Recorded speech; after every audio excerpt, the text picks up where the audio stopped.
कृष्णा हरे राम। सभी को गणेश चतुर्थी की हार्दिक शुभकामनाएं। सभी का व्रत मंगलमय हो, भगवान सभी की इच्छाएं पूरी करें।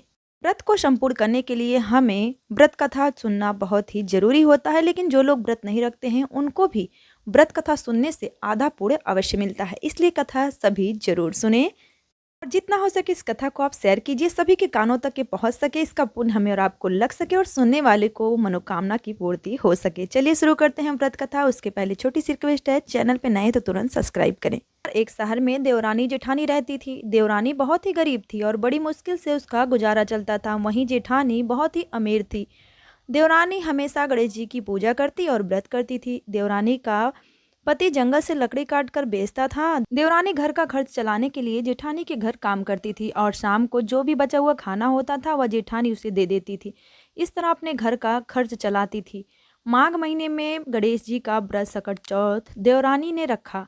उसके पास पैसे नहीं थे, इसलिए उसने तिल व गुड़ लाकर तिलकट्टा नहीं बनाया। पूजा करके तिल चौथ की कहानी सुनी और जेठानी के यहाँ काम करने चली गई।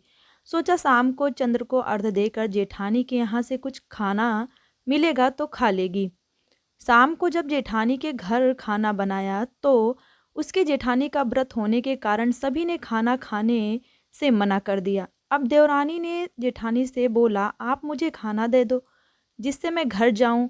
इस पर जेठानी ने कहा कि आज तो किसी ने भी अभी तक खाना ही नहीं खाया है, तुम्हें कैसे दे दूं? तुम सवेरे ही बचा हुआ खाना ले जाना। ऐसे में देवरानी बहुत दुखी हुई और भूखी ही वह घर से चली गई। बच्चे भी घर पर भूखे ही थे।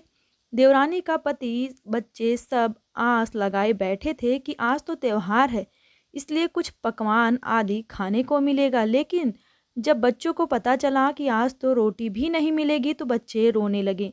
उसका पति भी बहुत क्रोधित हो गया और कहने लगा कि दिन भर काम करने के बाद भी वह 2 रोटी नहीं ला सकी। देवरानी बेचारी गणेश जी को याद करती हुई रोते रोते पानी पीकर सो गई। उस दिन सकट माता बुढ़िया का रूप धारण करके देवरानी के सपने में आई। सपने में उन्होंने देवरानी से पूछा कि सो रही है या जग रही है। वह बोली, कुछ सो रही हूँ और कुछ जग रही हूँ। बुढ़िया माई ने कहा, भूख लगी है, खाने के लिए कुछ दे। इस पर देवरानी ने कहा, क्या दूँ? मेरे घर में तो अन्न का एक भी दाना नहीं है। जेठानी बचा हुआ खाना देती थी, आज वो भी नहीं मिला। पूजा का बचा हुआ तिलकुट आंगन में पड़ा है, वही खा लो। सकट माता ने तिलकुट खाया और उसके बाद कहने लगी कि मुझे निमटाई लगी है। इस पर देवरानी ने कहा, बुढ़िया माई, बाहर कहाँ जाओगी? कोई जानवर काट लेगा या खाली झोपड़ी है, आप जहाँ इच्छा हो वहाँ निपट लो। इसके बाद सकट माता बोली कि अब कहाँ पोंछूं? इस पर देवरानी ने कहा, मेरी साड़ी में पोंछ लो। देवरानी जब सुबह उठी तो यह देखकर हैरान रह गई कि पूरा घर जगमगा रहा था। उस दिन देवरानी जेठानी के यहाँ काम करने नहीं गई। जेठानी ने कुछ देर तक तो राह देखी, फिर बच्चों को देवरानी को बुलाने के लिए भेज दिया। जेठानी ने सोचा कल खाना नहीं दिया था, इसीलिए शायद देवरानी बुरा मान गई। बच्चे बुलाने गए। देवरानी ने कहा, बेटा बहुत दिन तेरी माँ के यहाँ मैंने काम कर लिया है। बच्चों ने घर जाकर माँ से कहा कि चाची का पूरा घर हीरो और मोतियों से जगमगा उठा है। जेठानी दौड़कर देवरानी के घर आई और पूछी कि यह सब कैसे हो गया रातों रात। देवरानी ने उनके साथ जो भी हुआ था सब कह डाला, क्योंकि वो तो बहुत ही दयालु थी।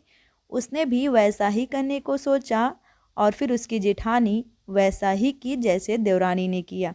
उसने भी सकट चौथ के दिन तिलकुटा बनाई और फिर रात में जब सकट माता उसके सपने में आई तो बोली कि मुझे भूख लगा है, मैं क्या खाऊं? जेठानी ने कहा कि आंगन में फल मेवे सब कुछ रखा है, उनका जो मन कहे वो खा सकती हैं। उन्होंने खाया और फिर कहा, और सकट माता बोली कि मुझे निमटाई लगी है, मैं कहाँ पे जाऊं? जेठानी बोली, मेरे इसी महल में कहीं भी निबट लो। फिर उन्होंने बोला कि अब मैं पोंछूं कहाँ? जेठानी बोली, कहीं भी पोंछ लो। सुबह जब जेठानी उठी तो घर पूरा बदबू और गंदगी के अलावा कुछ भी नहीं दिखा और फिर इसी तरीके से वह बहुत ही उदास हो गई।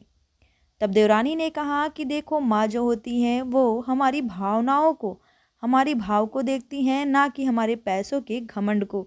इसीलिए हमें पूजा पाठ में हमेशा भाव के साथ पूजा पाठ करनी चाहिए।